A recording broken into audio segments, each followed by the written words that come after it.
Hello boys and girls. मुद्रास्फीति का जो चैप्टर चल रहा था उसमें 3 यूनिट हो चुके हैं। पहले में इन्फ्लेशन का डिफिनीशन बताया गया, दूसरे में टाइप ऑफ इन्फ्लेशन बताया गया, तीसरे में type of inflation with impact of inflation बताया गया।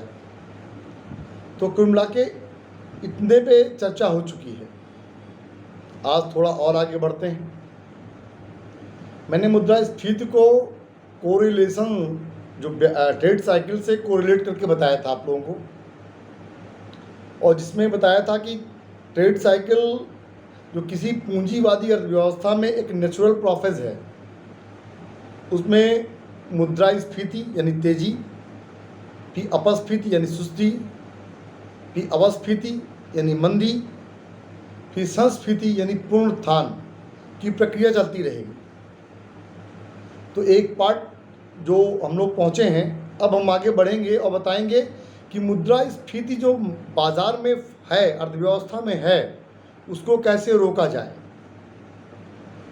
थोड़ा से हम बैक होते हैं तो मुद्रास्फीति में जो डिफिनीशन दी गई वो दी गई है कि जब किसी अर्थव्यवस्था में मुद्रा की मात्रा बढ़ती है, मुद्रा की मात्रा किसी माध्यम से बढ़ सकती है,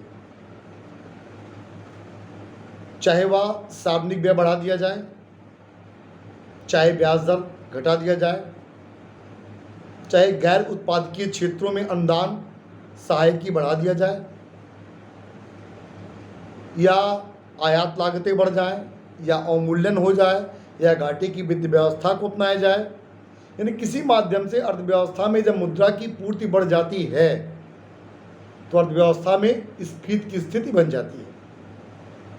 अब हमें जब स्फीति नियंत्रण की बात करनी है तो स्फीति नियंत्रण में जो बात होनी है वो उस प्रोसेस को अपनाना है कि किसी माध्यम से मुद्रा जो की पूर्ति है अर्थव्यवस्था में वो घट जाए।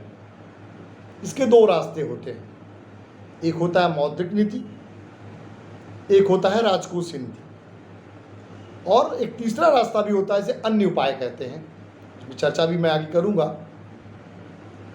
मौद्रिक नीति के अंतर्गत आरबीआई, भारत के संदर्भ में बात कर रहा हूं, वैश्विक लेवल में बात किया जाए तो केंद्रीय बैंक, तो मुद्रा जो केंद्रीय बैंक का प्रमुख कार्य होता है कीमत स्थायित्व, वो कीमत स्थायित्व को प्राप्त करने के लिए मौद्रिक नीति का सहारा लेती है। और मौद्रिक नीति में बैंक दर, CRR, SLR, repo rate, reverse repo rate और खुले बाजार की क्रियाओं, ओपन मार्केट ऑपरेशन जैसे मौद्रिक इंस्ट्रूमेंट्स का इस्तेमाल करती है। तो क्या करती है, जब अर्थव्यवस्था में ब्याज दर बढ़ेगा तो ब्याज दर बढ़ने से क्या है, ऋण महंगा हो जाएगा। ऋण महंगा होने से लोग ऋण कम लेंगे और जमा अधिक करेंगे। इससे क्या होगा, अर्थव्यवस्था में जो सरप्लस मनी है वो जमा होना शुरू हो जाएगी और नॉन प्रोडक्टिव जो मनी सप्लाई हो रही थी वो बंद हो जाएगी। दूसरा सीआरआर, आप जानते हैं कि निश्चित जमा का एक अनुपात कॉमर्शियल बैंकें आरबीआई के पास रखती हैं। तो जब सीआरआर की दर बढ़ा दिया जाएगा तो पहले की अपेक्षा कॉमर्शियल बैंकों को आरबीआई के पास अधिक धन रखना पड़ेगा, जिससे कॉमर्शियल बैंकों का साख कम हो जाएगा। ये 100 रुपये है, पहले सीआरआर की दर 4 थी तो 4 रुपये वो आरबीआई के पास जमा करती थी, 96 रुपये अपने पास रखती थी, लोगों को उधार देती थी। लेकिन जब यही सीआरआर की दर बढ़ा के 8 कर दिया जाए तब उनके पास कितना बचेगा, 92 रुपये। अब 92 रुपये उधार देंगी, यानी पहले की अपेक्षा बाजार में 4 रुपये उधारी कम हुई। एसएलआर, स्टैट्यूटरी लिक्विड रेशियो, इसके तहत भी क्या करती है, आरबीआई एसएलआर की दर को बढ़ा देती है, जिससे कॉमर्शियल बैंकों की साख घट जाती है। इसकी सबकी चर्चा हमने क्रेडिट कंट्रोलिंग चैप्टर में किया था। बहरहाल इसके बाद हम आरबीआई पर भी केंद्रीय बैंक पढ़ाएंगे और क्रेडिट कंट्रोलिंग भी पढ़ाएंगे। तो एक समरी टाइप में जो चल रहा है, पढ़ाया जा चुका है आपको पहले।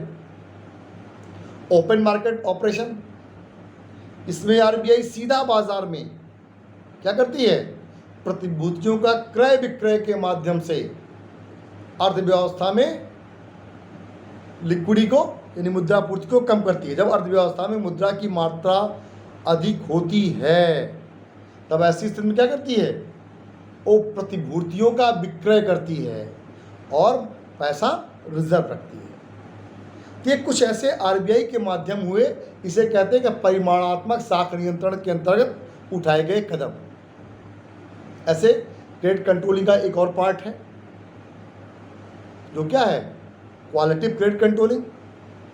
उसमें आरबीआई क्या करती है, नैतिक दबाव, मोरल प्रेशर, विविधात्मक ब्याज दर, जिन क्षेत्रों में अर्थव्यवस्था के स्फीति पाई जाती है उन क्षेत्रों में ब्याज दर बढ़ा देती है और जिन क्षेत्रों में स्फीति की दर कम पाई जाती है वहाँ ब्याज दर घटा देती है। तो ये प्रक्रिया बनती है कि कैसे इकोनॉमी में इन्फ्लेशन को कंट्रोल किया जाए। तो ये रूट, ये जो मैं बताया, ये मॉनेटरी पॉलिसी के तहत है। मौद्रिक नीति के माध्यम से मुद्रास्फीति कैसे कंट्रोल की जाए देखेंगे। आईएएस में भी क्वेश्चन पूछा गया है, यूपीएससी में, और यूपी पीसीएस में भी पूछा गया है। स्टेट एग्जामिनेशन में भी इसी क्वेश्चन आता है और यूपीएससी में से। हमको याद है यूपी में, एससी में पिछले 3 सालों में, आईएएस में पिछले 3 सालों में रेगुलर क्वेश्चन यहाँ से उठे हैं। ठीक है, तो इस पर अब ध्यान रखिएगा। नेक्स्ट मेथड है राजकोषीय नीति। राजकोषीय नीति एक ऐसी नीति होती है जो सार्वजनिक आय, सार्वजनिक व्यय, सार्वजनिक ऋण और हीनार्थ प्रबंधन के माध्यम से संपादित की जाती है। अब जब अर्थव्यवस्था में मुद्रास्फीति बढ़ जाती है तो राजकोषीय नीति के अंतर्गत क्या किया जाता है, सार्वजनिक व्यय को घटा दिया जाता है। याद रखिए, सार्वजनिक व्यय को घटा दिया जाता है। ये क्वेश्चन पूछा गया है, चेक कर लेना। हमको लगता है 2018 या 19 में पूछा गया है या 20 में, ऐसे ही सार्वजनिक व्यय को घटा दिया जाता है और टैक्स को बढ़ा दिया जाता है। टैक्स बढ़ने से लोगों की क्या होती है, मॉनेटरी इनकम घट जाती है, जो उससे एक्चुअल इनकम पर भी इम्पैक्ट पड़ता है।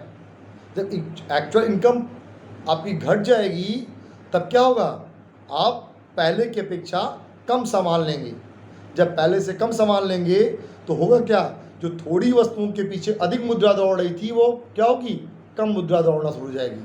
और व्यापारियों का जब सामान बिकना घट जाएगा तो अपने आप वो कीमतों को कम करना शुरू कर देंगे।